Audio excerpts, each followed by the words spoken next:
Welcome to Centerville-Washington Foundation's annual meeting for 2021. I'm Kevin McDonald, president of the foundation, and your host for this meeting.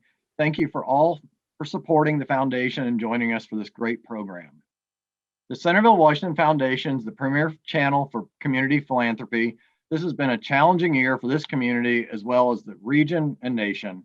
We can be proud of this community, and this foundation has stepped up and supported 15 organizations with grants of more than $50,000, a foundation record.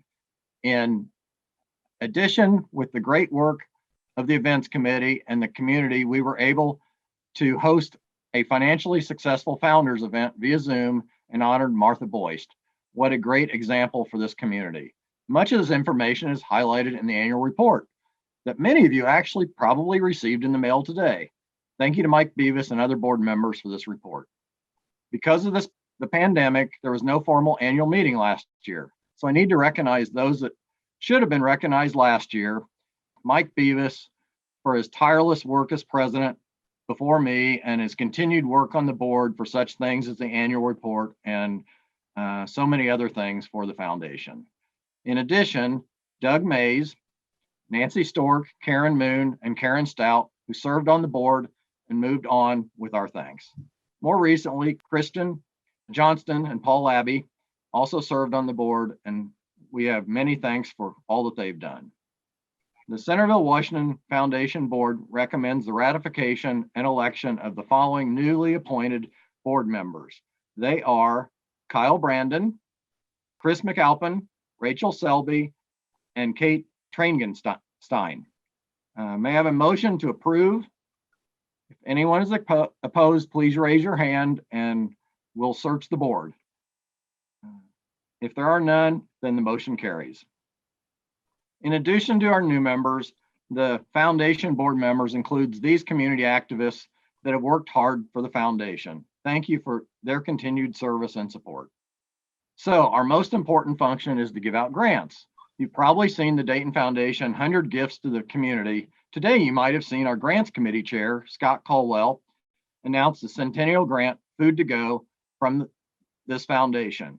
Our grants chair, Scott, please let the community know what we have to report. Thanks, Kevin. So it's my pleasure to announce the 2021 Community Support Grants. There were 8 total. First off was Sophie's Companions for Veterans. They're a new organization that we've dealt with. Secondly would be Incarnation Conference, St. Vincent de Paul, Washington Township Retplex, the Centerville-Washington History, the City of Centerville, Centerville Community Improvement Corporation, Big Brothers Big Sisters of Miami Valley, and lastly, Centerville-Washington Park District. So, reflecting back on 2020, to better explain the foundation's impact, please join me in watching this video highlighting our 2020 grant recipients.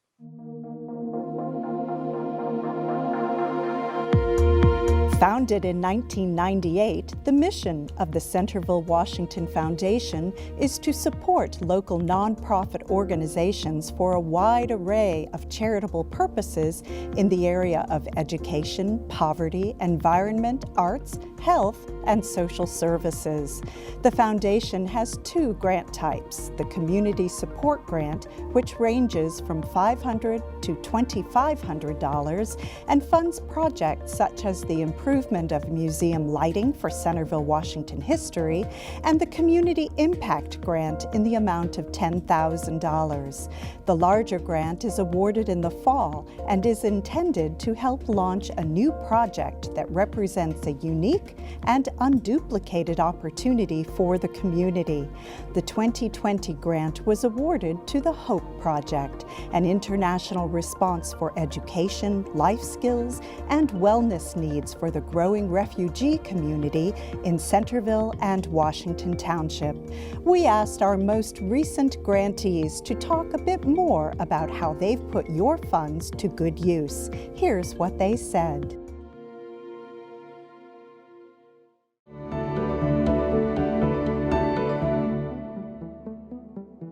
CICS's mission is promoting the welfare and adoption of companion animals and nurturing loving, lifelong relationships between animals and people. In 2020, we saw 1,646 adoptions and placements, 2,855 public spay and neuter surgeries, and 779 intake diversions.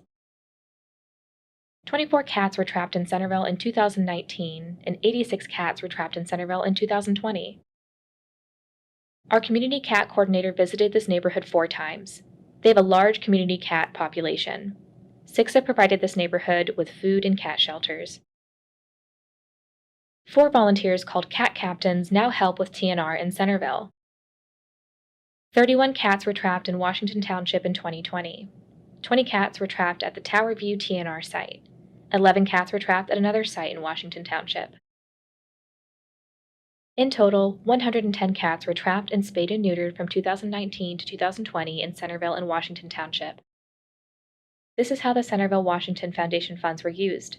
$1,000 of the funds were used as matching funds to offset the cost of spay and neuter surgeries to the public.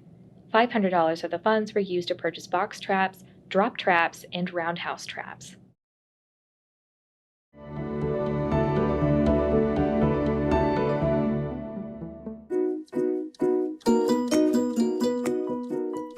Hi, I'm Heather Ritter, Executive Director of Learning Tree Farm. Since 1973, we've been providing nature-based learning experiences to children and families all throughout the Miami Valley region. We do this through school field trips, through special events, through drop-in visitors for our families, as well as community programming, such as our 4 Seasons of Family Fun and our Club Chickadee. We want to thank the Centerville-Washington Foundation for your generous sponsorship of all of our community programming this past year, including our Saturday Family Fun events and Club Chickadee. We're really excited today to feature our Club Chickadee program with our Education Director, Amy Thompson. Hi, I'm Amy Thompson, the Education Director here at Learning Tree Farm. We are so appreciative of your sponsorships of our community programs here on our 85 acres of farm and woodlands here, and with our animals, our farm animals, our gardens, our woods to explore, particularly our Club Chickadee program. All of our community programs are based on different groups, ages. Chickadee is our preschool and caretaker program. This program gives our families a chance to explore our animals and our woodlands through crafts, games, activities, and based around a children's book. It is a once-a-month program that happens throughout the school year, and any season, rain or shine, we're here enjoying and learning and exploring with our families. So thank you again for supporting all of our programs, and particularly our Club Chickadee.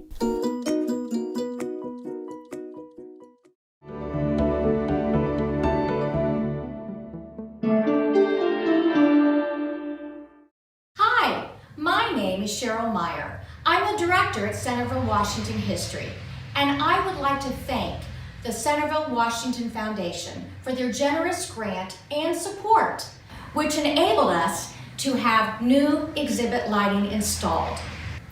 You see, here at Centerville-Washington History, we strive to keep improving the educational experience for our visitors, and this grant has allowed us to accomplish that.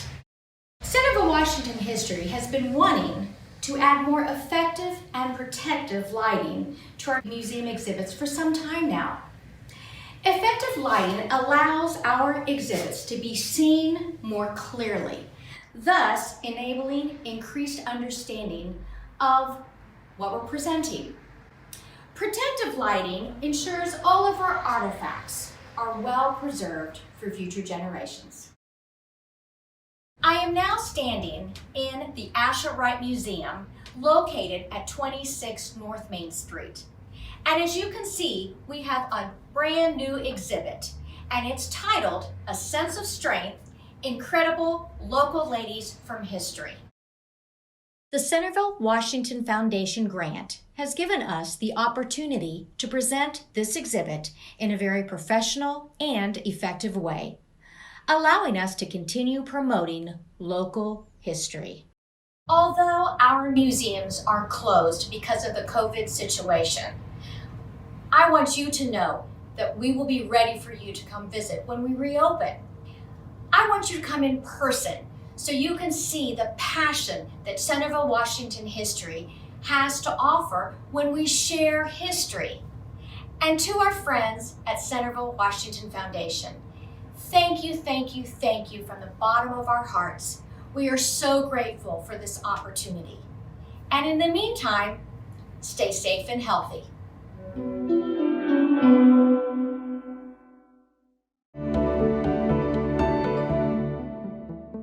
Hello, I am Jasmine Gardner, Program Coordinator for Girls on a Run of Dayton.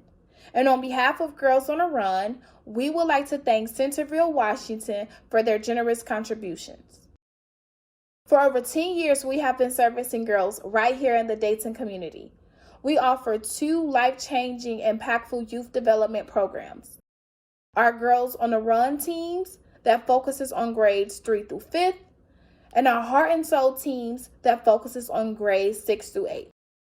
We inspire girls to be joyful, healthy, and confident while using a research-based curriculum that creatively integrates running.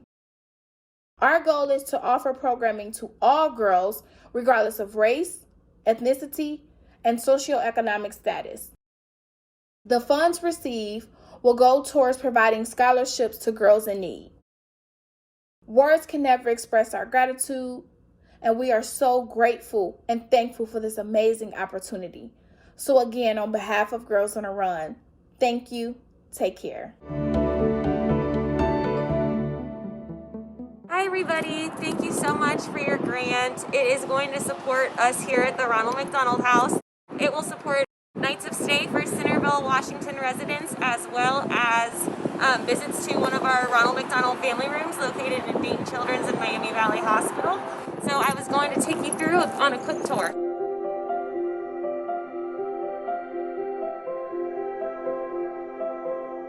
We offer all of the amenities of home in both spaces at our Ronald McDonald House and our Ronald McDonald family rooms. We provide a laundry facility, our kitchen, our fully stocked kitchen, and then play and respite spaces for our families. Our mission at the Ronald McDonald House is to provide community, comfort, and hope to families of hospitalized children.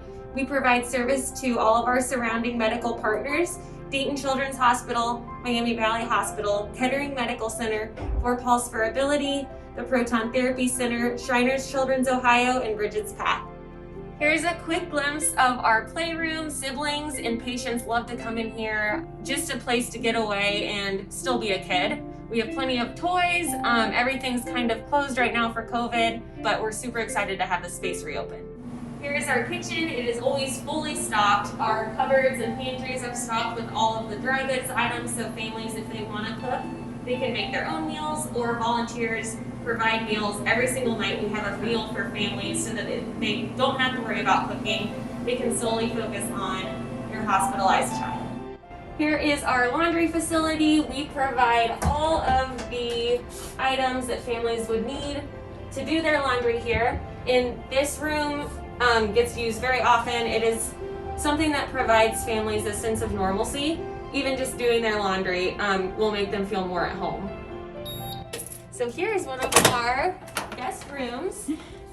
As I mentioned before, we have 14. Each room has a pull-out bed, 2 twin beds, super comfy, and then we provide them with a hospital bag to get to and from the hospitals. And then they have their own bathroom with all of the toiletries that they would ever need, because when families come here, they often aren't prepared to come here and don't have those items on them. Thank you.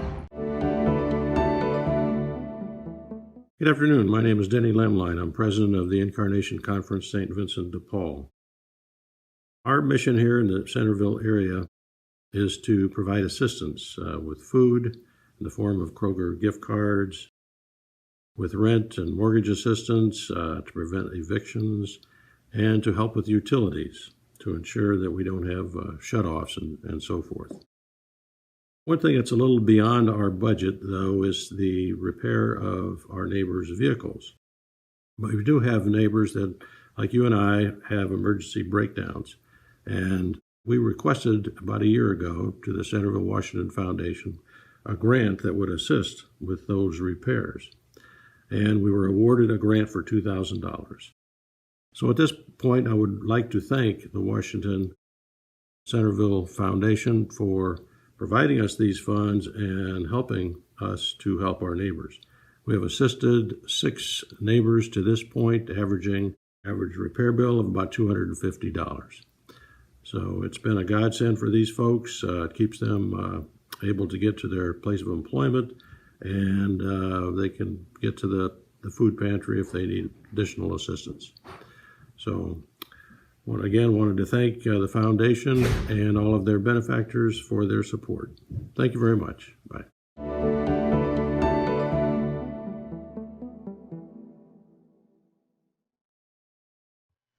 Hello, I'm Brandon Barametti, Director of Bands at Centerville High School. On behalf of the Centerville Band Boosters, we would like to thank the Centerville-Washington Foundation for their contribution to our Macy's 2020 Parade Fund.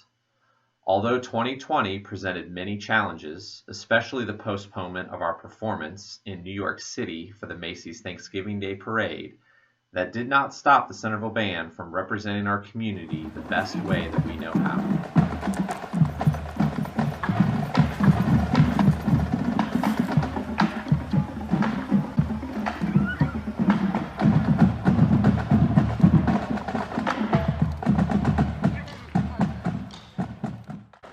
With support from school district leadership, city and township leaders, and of course the hard work of our students, we were still able to have several parades throughout various neighborhoods, spreading positivity and joy to Centerville residents.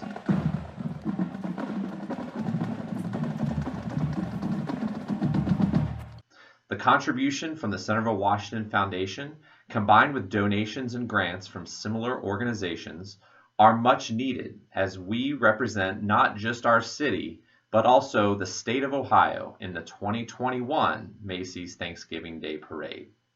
These funds will be used to help assist with performance and transportation expenses, as well as providing some financial support to students in need who might otherwise not have had the opportunity to partake in this once-in-a-lifetime experience.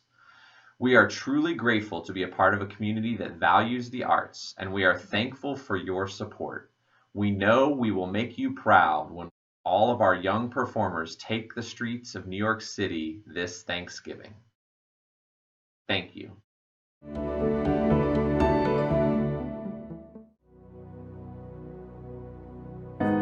In early March of 2020, food distribution lines to the weakest, sickest, oldest, youngest, and most vulnerable broke overnight due to mass shutdowns. Starvation became a real possibility for many. People were told to stay home, that it was too dangerous to go out. We saw brave and caring people step into the gap. They purchased and boxed up food to donate, provided financial resources to help purchase more. Over 90,000 meals were provided. We saw these people step up to deliver food for the people.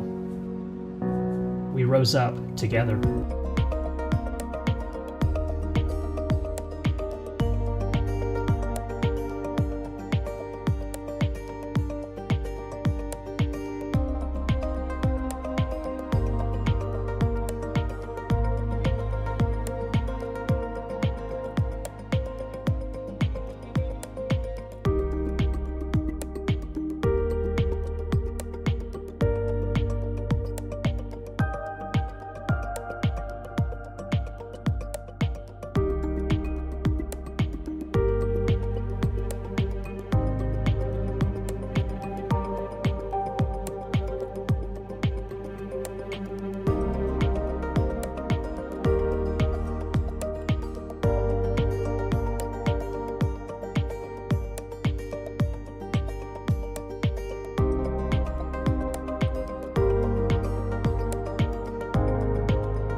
Hi, I'm Chris Weissong, and I'm the president of the Heart of Centerville. The Heart of Centerville is an alliance of small business owners who live, work, and invest in our local community. Though we started as a small organization promoting our heart of boutique shops and local experience, we've grown as an organization. We now have members from Centerville, Washington Township, and neighboring communities all over Greater Dayton and Cincinnati, helping us promote Centerville and Washington Township. Our organization's aim is to provide resources to new and existing small businesses. Being an entrepreneur requires many skills, including marketing, advertising, accounting, and business planning. Through several social meetings, Friday morning coffee talks, Wednesday happy hour, monthly member meetings, we're able to stay connected to each other and the pulse of our community. Throughout the year, we host a variety of social events designed to promote not only our individual businesses, but the heart and the city and townships themselves. Our food truck events have been our longest standing tradition and a way of pulling business into our local shops. The idea has flourished over the years and includes a band for entertainment, games, tents, and even concession and beer sales. This year, we have made a valuable partnership with the City of Centerville, and we are hosting our refreshed Party in the Park on June 11th, July 16th, and August 13th. Stubbs Park provides a great venue for entertainment, and the park provides space and shade for our families. Each business has an opportunity to set up vendor tents and connect with the public. We will end the evening with a family-friendly movie showing at the amphitheater at dusk. We say thank you to the Centerville-Washington Foundation for your generous grant of $1,500. These funds will help us secure locally popular bands for the events. Despite struggles with COVID-19 in 2020, we're looking forward to the Parties in the Park this year.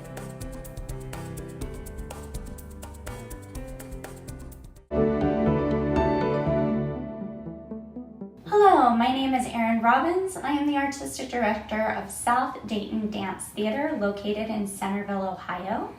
We are a nonprofit pre-professional dance company, and our dancers range in age between 10 and 18.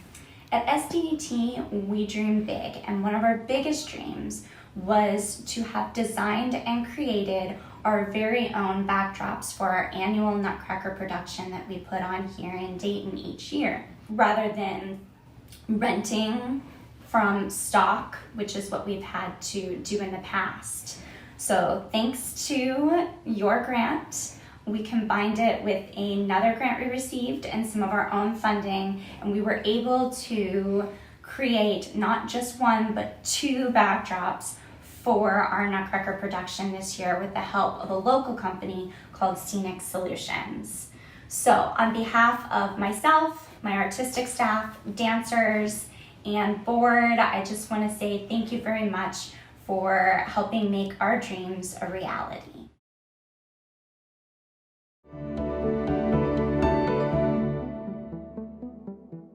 My name is Pastor Laurent Movoni, and I am the president of Hope Center Dayton. And so I just want to take this time to thank you, your support.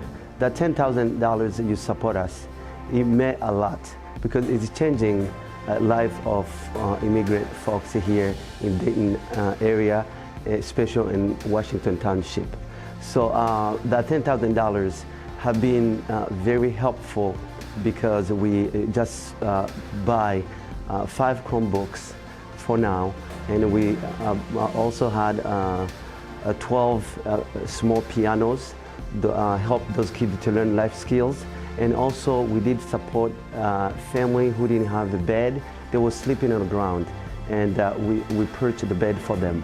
And also we do have 3 families desperate. They didn't have any support to apply for green card and citizenship, so we support them. So that means the support are changing our life right now. So we want to thank you and really appreciate what you guys did, and we hope this is bringing in a hope in those life of immigrant here in Dayton. And this is what we have been, I guess, called to do, is to change lives. Thank you to be part of that.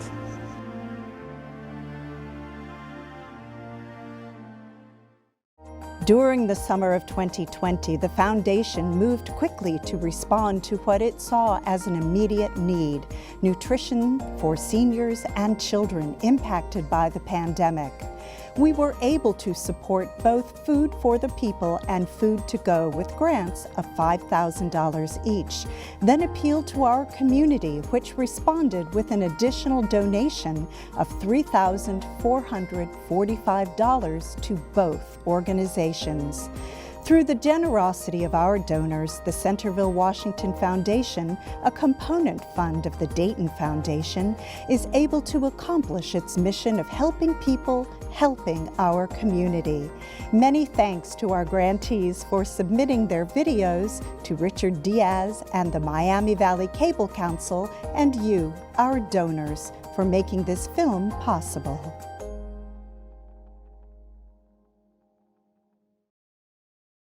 Bonsoir, messieurs et mesdames. Je m'appelle Janice Fedician. Je travaille pour la Fondation Centerville-Washington. J'étais professeur de français de notre orateur ce soir. Avec plaisir, je vous présente Monsieur Ryan Hawk. What the heck did I just say? For those of you that don't speak French, good evening, everyone. My name is Janice Fedician. I work for the Centerville-Washington Foundation, and I had the great privilege of teaching Ryan Hawk French at Tower Heights Middle School. So it was with great pleasure I would like to introduce to you Mr. Ryan Hawk. That's a first for me, getting an intro in French. So thank you. It's great to see you. I was not expecting this at all, so you caught me off guard. But it's good to be with all of you, and thank you certainly for the opportunity for me to share a bit about some of the things I've been fortunate to do, as well as I guess we have a bit of time to answer a few questions. So I think I was asked to do this based upon some of the work I've probably mostly done within the last 5 or 6 years, but I'll start a little bit before that. I'm a 2000 Centerville grad, played football in high school, and was fortunate to get a scholarship to go play football at Miami in college. And I played quarterback, and just so happened that I happened to be the same age and play the same position as another pretty good quarterback who also chose to go to Miami, and that was Ben Roethlisberger. For those of you who are football fans and watch the Pittsburgh Steelers, that's where he still is currently their starter and has won a few Super Bowls. But I start there because I think it's a good defining moment for me in my life, and the fact that coming out of Centerville High School, I had just started for 4 years. I was an arrogant, cocky punk who needed to be put in his place. And I wasn't always the loudest guy, but I certainly thought I was the best. And as you know, from 18, 19-year-old, 20-year-old kids, they're not always the brightest, and I certainly was one of them. That's why I'm blown away when I meet high school kids now. I just talked with Gabe Cupps, the first team All-State leader of our Centerville basketball team, who helped us win a state title. And Gabe's like 15 years more mature than I was when I was his age. I'm just blown away by kids. But anyway, when I was that age, I was not like that. And but I think the what happened that moment is, for 2 years, Ben and I competed against each other every single day, and we went back and forth. We had a lot of the same classes. We had the same lifting group in the weight room. We were in the film room together every day. We're in the practice field together every day, and then eventually we were playing games together. And there was a kind of a vicious back and forth, extremely competitive landscape. People kind of chose sides. We were, I think, rivals who weren't necessarily friends, but got along as teammates as best we could. And I vividly remember the late, great Terry Hepner.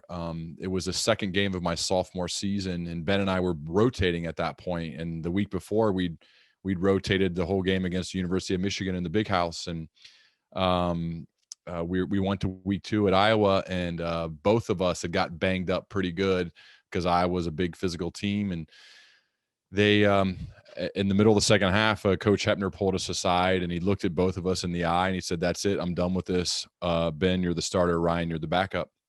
You're not going to play unless he gets hurt."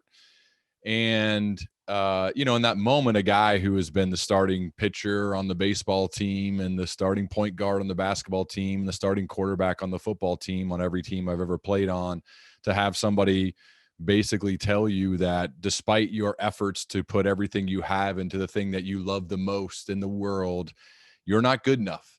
That other guy who I just looked in your eye and looked in his eye, and he is better than you. And at the time, he's obviously was right. And I think the good thing that I learned from that moment is that life in general is not about being fair. Life in some cases, there's going to be people out there who are just simply better than you, and you can give everything you've got and you're still going to lose. And it's not necessarily about what happens when you get knocked down or you get made the backup quarterback or whatever it is that you face. People have faced much worse things on this call right now, right? Health issues, things like that.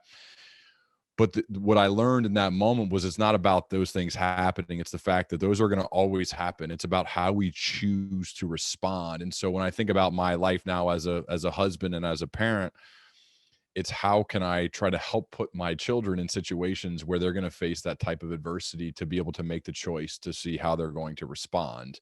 And so key learning as I reflect is one, never be afraid to compete. Ben committed a week after I committed to go to Miami. Every single college coach who I had previously turned down for a scholarship called me back and they said, you don't want to go there. You're not going to beat that guy out. He's a once in a generation talent. And obviously I was, like I said, I was arrogant and cocky. I said, hey, calm down. I'm going to beat the guy out. I'm not worried about it. But I think there's something good to not being afraid to compete. And so that is a big part of a learning for me, is just because I lost doesn't mean that I should stop competing, because competing, I think, is a necessary part of life, and losing is too. Failure is too. Having the guts and the willingness to go for it is something that I believe we should do. In the long run, we'll be better off for it. And so that's the key learning one. And two, it's how we choose to respond when the moment knocks us on our back. The play that really set Coach Hepner off. I actually was playing receiver. Ben threw me a pass. I led right into an outside linebacker. He picked me up, knocked me right on my back, and knocked me out unconscious briefly. I'm staggering off the side of the field, and that's when that conversation happens. Eventually, if you fast forward, I elected, after Coach Hepner told me that I would not play unless Ben got hurt. And Ben was already proving to be a guy that didn't really get hurt, which in his NFL career, he hasn't, other than the year ago, he hasn't really got hurt much. I like to go to Ohio University and play and compete all over again, start fresh. And I was fortunate to go there and start for 2 seasons, which then led to me having the opportunity to play professionally in the Arena Football League after college. So that's where I start the story of key learning, never being afraid to compete, and then figuring out how you're going to choose to respond when you get knocked on your back, because it's going to happen. It happens to all of us. Life has a way of doing that to us when we least expect it. And it's having the mindset going into those moments. How am I going to respond? If you fast forward a bit through my career, after I got done playing football, I got a job like most people do. I didn't know what I wanted to do, and I got a job in sales in a cubicle in LexisNexis, a telephonic sales role, smile and dial, pound the phone, 60, 70 calls a day, doing my best to learn from the excellent performers so that I could try to be one of them. Fortunately, things went pretty well after I figured some things out, and I was able to get promoted a few times. I went back to school to get my MBA, and I did that. It took me 6 years because I was doing it at night in between work. And the pivotal moment, I would say, was when I finished my MBA. I had our company, LexisNexis, has a great thing where they reimburse education that you want to go for, if additional education, like a lot of companies do. And I felt like it was a waste to not use that money. And so I was starting to apply to get my PhD in some sort of leadership or management program. And I was looking around at the programs and didn't fall in love with one particular one. And it just so happened that I was lucky. A friend of a friend set up a dinner for me with a guy by the name of Todd Wagner. And Todd Wagner is not known to most people. He's the lesser famous partner of a company called broadcast.com. That's the company that Mark Cuban started with his friend Todd Wagner. And they eventually sold that business for $5.7 billion to Yahoo. And I'm at this dinner and I show up early, and Todd actually shows up early by himself. And it was a group dinner. So I thought, well, maybe I'll get to it was a hotel bar, and then we're going to go meet in the restaurant. And I just start peppering him with questions, just boom, boom, boom, boom, one after the other, just like asking him about, like, how did you do it? What did you do? What did you learn? What were the ups and downs? Everything about it. Right. Because as I got a little bit older, I got more curious and wanted to know how people performed at excellent levels. And he just blew me away with his generosity and with his kindness. And as I was flying home from that trip, I just thought, man, instead of going back to school and doing what I just done for 6 years to get my MBA, is there a way that I could create my own form of a leadership PhD program where I get to choose all of my professors? And I want them to be like that. I want them to be like hour-long conversations with someone who's done something like that. And at the time, I'd been a big podcast listener to some of the early ones like Joe Rogan and Bill Simmons and some of these other people in sports and comedy and things like that. And I chose to say, well, maybe I could start my own and do it on the side as a kind of a project to learn in public. I think I've read enough to see the benefits of doing things in public, whether it's publishing your writing or, in this case, publishing a podcast. And so a little bit more than 6 years ago, I launched my podcast, which is called The Learning Leader Show. There's more than 400 episodes now up to this time. And I studied really hard about how to work on becoming an excellent interviewer, as well as all the background mechanics of iTunes and podcasting and how all of that stuff works. And fortunately, as I got started and launched it, the show started to take off a bit. And it was, this is a little bit early, 6 years ago. Podcasts are there's a lot of them now, and there wasn't as many then. But it took off, and we've seen steady growth ever since. And I think a key learning from that moment is when you have a curiosity or an obsession, I believe in pursuing that with great rigor. With going after it. And now I was doing this on the side. I still had a job. I was having to plan around other stuff. I was going to do it at night, weekends, whenever I could do it, lunch breaks, taking PTO days, whatever I needed to do. But I did that for 3 years with still having a full-time job. And I got, again, learning in public and it becoming I think a more well-known show globally. Caught the attention of a leader here in Dayton named Doug Meyer, who started the firm Brixey & Meyer with his friend Dave Brixey, which started as an accounting firm, is now has a much broader base of clientele. And Doug came to me and said, what if you left corporate America and started a leadership advisory practice where you could help other leaders beyond just how you do it with the podcast and the work you're doing now, and do it here? And I just thought, first, that was crazy. Like I was at a VP level at that time. I was in charge of a $500 million business, or a company called Elsevier Clinical Solutions, and was in one of those VP roles, VP of sales, where when you're responsible for that much, they pay you a lot of money. And in order to do this and leave, I was going to basically cut that to 1/3 of what I was making. But I sat down with my wife, Miranda, and we thought hard about it. And that's what I elected to do. And that was 3.5 years ago. And so here we are 400 episodes later. I was able to get a book deal from McGraw-Hill for my first book, which I published in January 2020, called Welcome to Management. I got my second book deal with McGraw-Hill, and that book comes out in 2022, which I just finished the manuscript and turned it in. So there's a lot happening, and now we've built up a full business that's extremely profitable for Brixey & Meyer. It's really fun for me. And I thought today, I mean, I know we have about 18 minutes to the end of this call, but today I'd be happy to share a few of the key things I've learned and written about over the past 6 years that I'm happy to share. Or if there are questions you have, I'm happy to answer those too. Yeah, I'm looking at some of them here. How do you guys want to go about me doing this? Just answer in the chat, or share some of the things, or go a little bit back and forth? What's best for you? Well, since you're seeing the chat, why don't you just go ahead and read the questions and answer them? That'd be great. Thanks. How does he identify from Judy's iPhone? How does he identify and connect with the people he interviews? So how do I do that? One of the things I learned early in my time at LexisNexis, so I had, like I said, a cubicle job where it was like pound the phones to get a hold of. It was a new business job. So I had to sell our product at Lexus to people who currently used our competitor. So not working with existing clients. It's a hard job, but it can be very rewarding and lucrative if you do well. It's one of those really low base salaries, but uncapped commission type structures. So if you crushed it, you crushed it. And it was awesome. If not, they just fired you. So it was that type of job. And it went well. And I learned kind of the art of writing cold emails, of making cold calls. And so how do I identify and connect?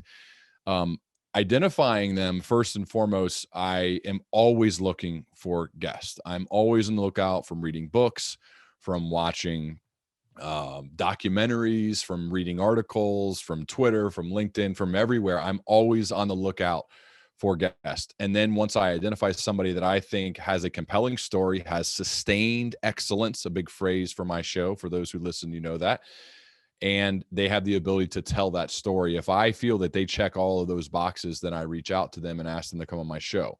What has happened now over the course of now that it's established and it's actually flipped, where I've built relationships with probably about 10 to 15 of the top publicists in the industry in which I'm in, with leadership and business and authors and thought leaders in that space. Now the publicists who are hired by these authors or leaders in business, they will contact me and kind of show me their list of clientele and ask, which ones would you like to have on? Obviously, that's a lot nicer. It's a win for them because they get exposure to help, shine a light on them and their brand and maybe their book or their project or whatever it is, much like a person going on a night show. It's like that.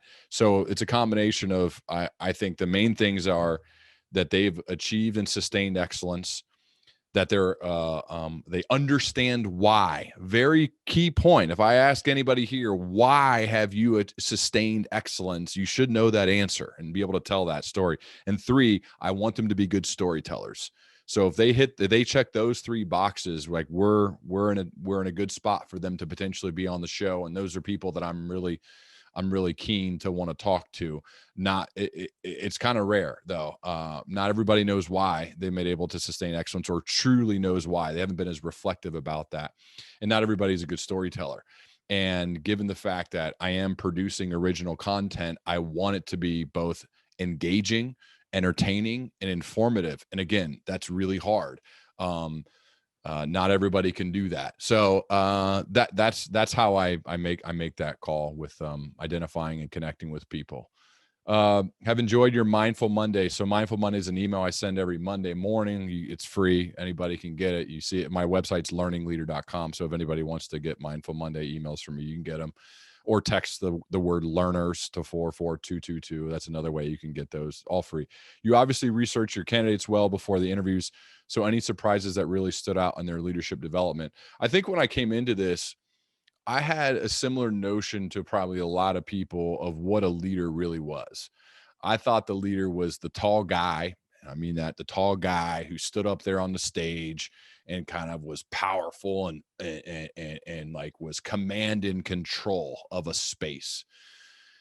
And while there are some leaders who have that presence to them, what I've learned over the past 6 years is that's not what leadership really is at all. I found that the most impactful leaders in the world, the ones who are sustaining excellence, have an inquisitiveness to them, a curiosity about the world, about trying to learn and grow from other people, about viewing everyone as a mentor, about not having all the answers, but a willingness to find them, a willingness to ask. That was a little surprising for me. I've had bosses in my past who were those command and control types.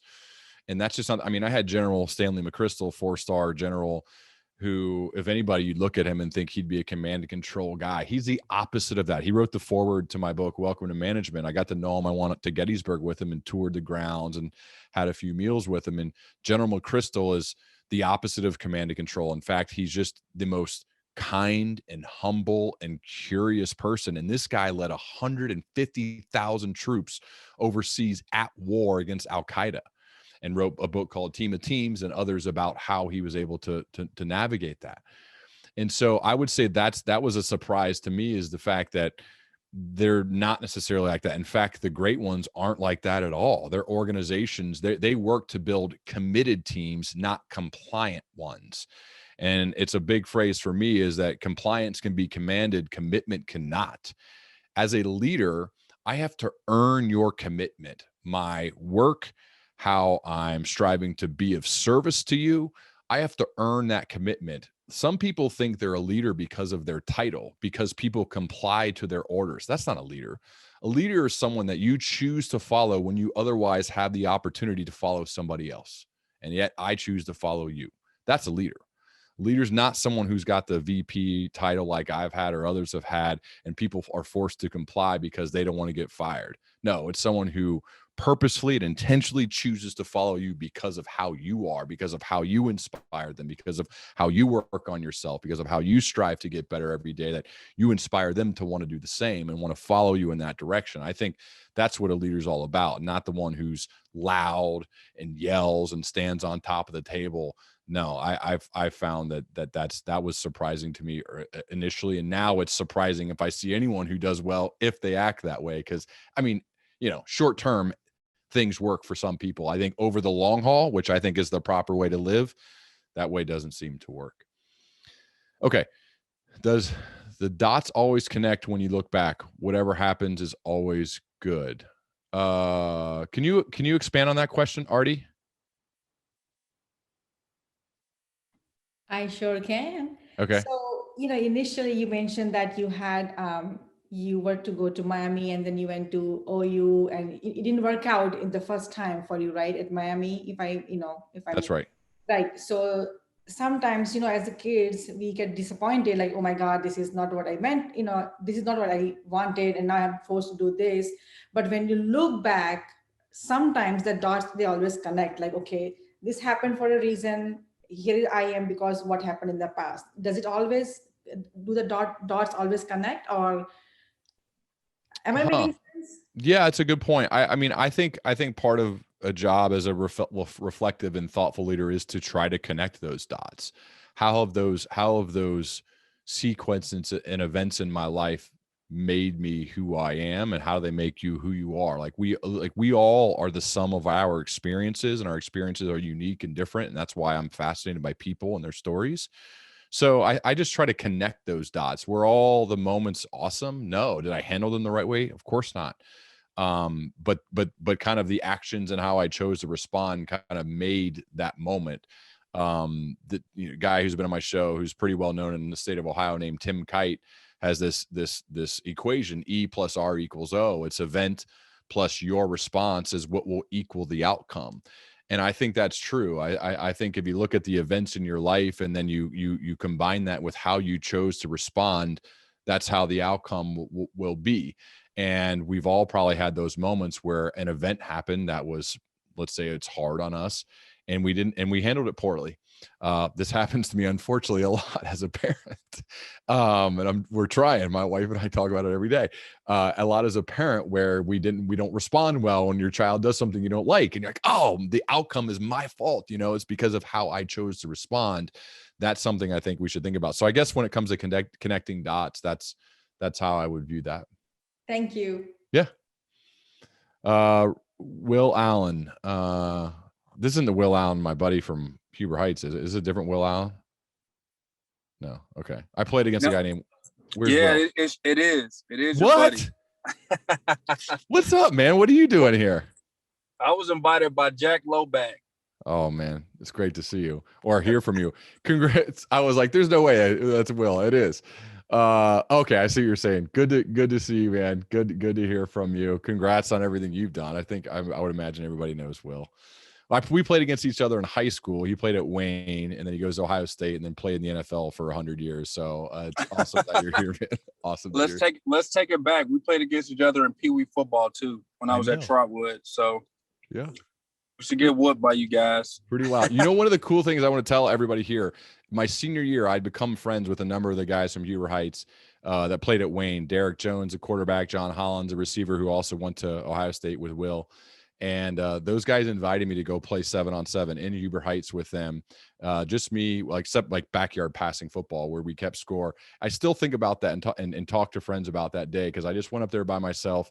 And they were the most welcoming guys. It was one of the most fun afternoons of my life. We competed hard, and I just got to play with these guys. I was this one Centerville guy who goes up to Huber Heights with all these guys, and they were the best. And so I just love that, and I hope that can continue for kids in sports where you can just go have fun together. This was after we got done playing and had some epic battles on the field. So anyway, thank you. Good to see you, Will.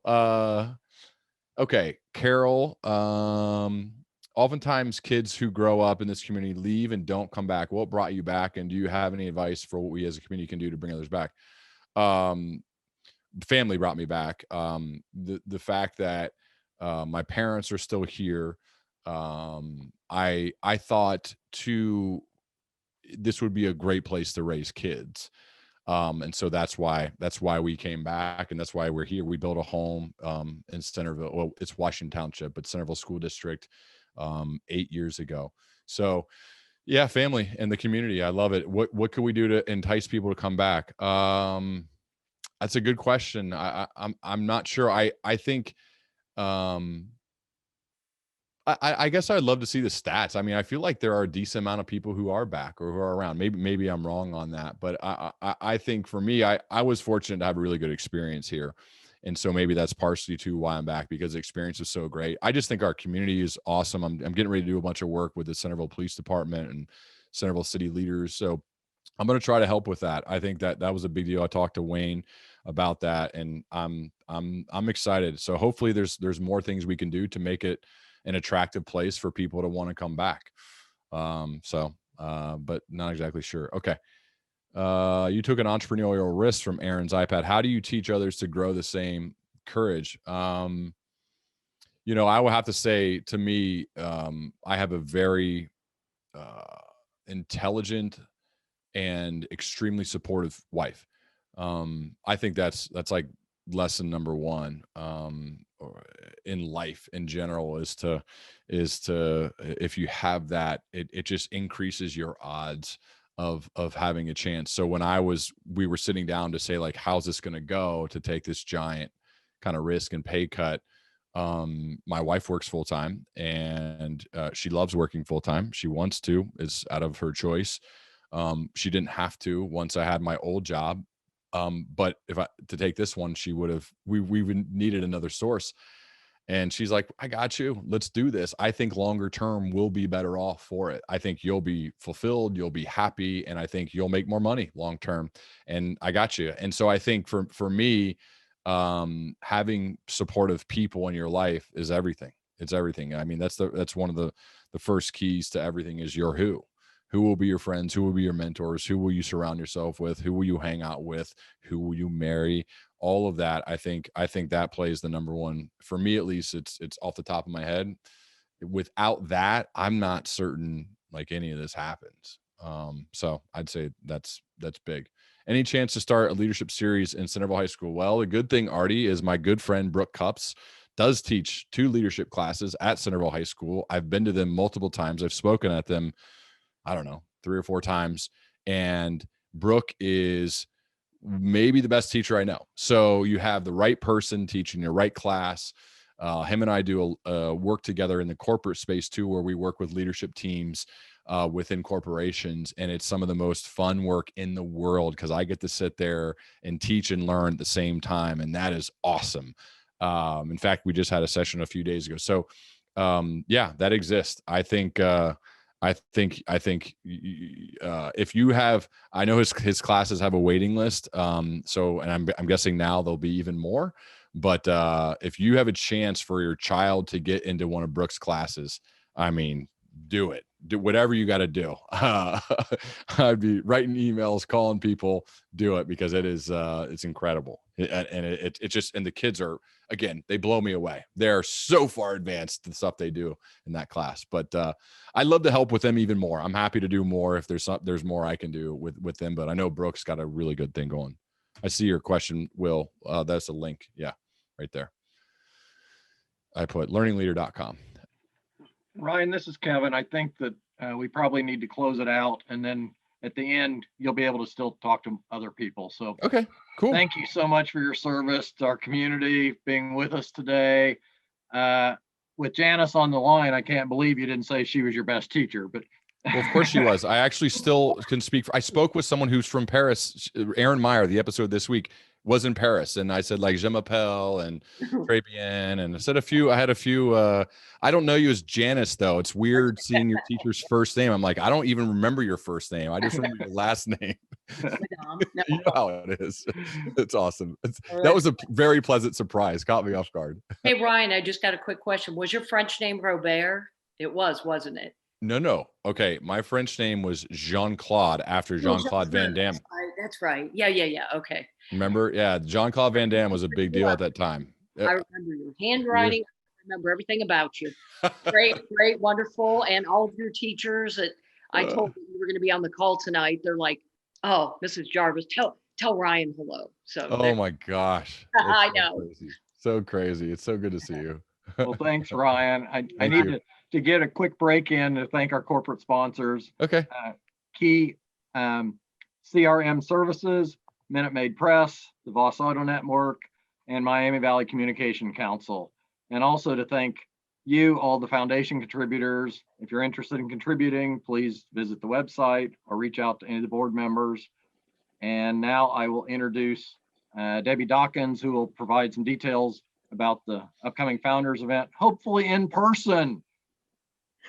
Thank you, Kevin. It gives me great pleasure to announce the Founders Event honoree, Dr. Paul Stahl, Scout leader, veterinarian, church deacon, Optimist member, library trustee, author, first responder, and innovator. His guidance and positive influence have had a direct impact on our community for more than 50 years.